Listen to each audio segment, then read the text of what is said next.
Welcome to tours and పా channel.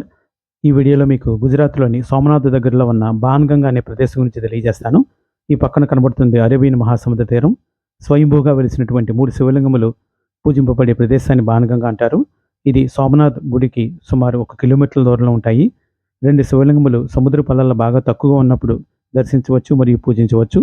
3వ శివలింగం కొంచెం లోపలికంటూ సముద్రపు నీటిలో మునిగి ఉంటుంది. అక్కడ చేరుకుని పూజించడం చాలా ప్రమాదకరము.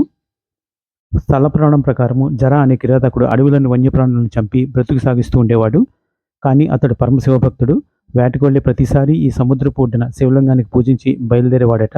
సహజంగా అడవుల్లో తిరిగే వేటగాడు ఏ కొండరాయినో చెట్టునో దేవతగా దేవుడిగా భావించి పూజిస్తాడు కదా. మరి ఈ జర అనే కిరాతకుడు సముద్రపు ఒడ్డున శివుడిని పూజించడం ఏమిటనే ఒక సందేహం కలగవచ్చు.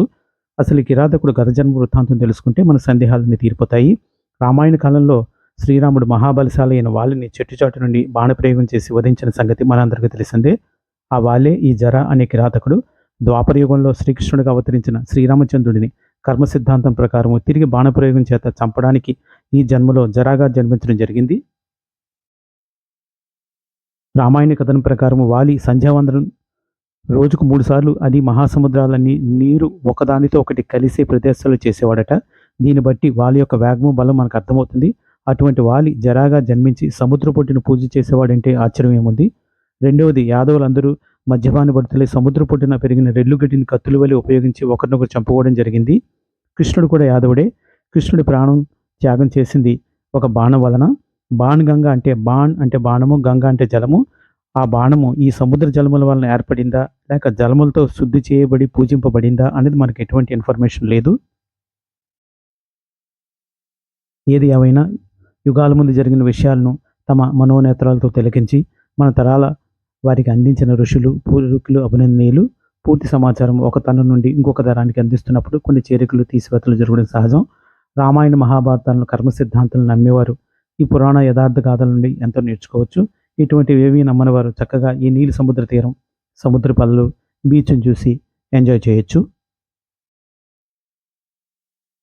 ఈ రెడ్ ఫ్లాగ్ ఎక్కడైతే ఎగురుతుందో అక్కడ డేంజర్ అన్నట్టుగా మనకి అర్థం చేసుకోవాలి.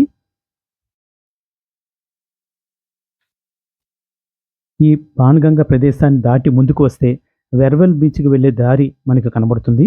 ఆ దారిలో మనకి ఎన్నో రంగురంగుల ఫిష్ బోట్స్ కనబడతాయి.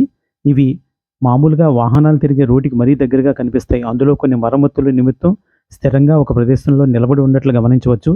నిజానికి మన సముద్రపు నీటిలో చాలా చిన్నగా కనపడే ఈ ఫిషింగ్ బోట్ యొక్క అడుగు భాగం దగ్గర నుండి చూస్తే మనకు చాలా ఆశ్చర్యం కలుగుతుంది. అది చాలా పెద్దగా విశాలంగా ఉంటుంది. లోపల క్యాబిన్ మాదిరి అరేంజ్మెంట్ ఉండి చేపలు స్టోర్ చేసుకోవడానికి అనువుగా ఉంటుంది. ఇన్ని రంగుల బోట్స్ చూస్తే మటుకు చాలా థ్రిల్లింగ్గా ఉంటుంది. కొంచెం వెనుకగా కనబడుతున్న ఫిష్ బోట్స్ చాలా వరకు నేలపై ఉన్నట్లుగా కనిపిస్తాయి. నిజానికి అవి తిరిగి సముద్రంలో చేపల వేటకు వెళ్ళడానికి సిద్ధంగా ఉన్నవే.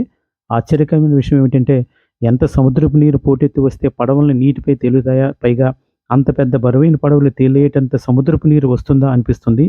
సోమనాథ్ దగ్గరున్న వెరవల్ పోస్ట్ ఈ ఫిష్ బోట్స్ అన్నిటికీ ఆశ్రయం కల్పిస్తుంది.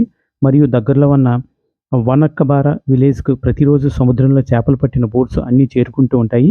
చూడటానికి చాలా కన్నుల ఇంపుగా ఉంటుంది ఈ ప్రదేశం.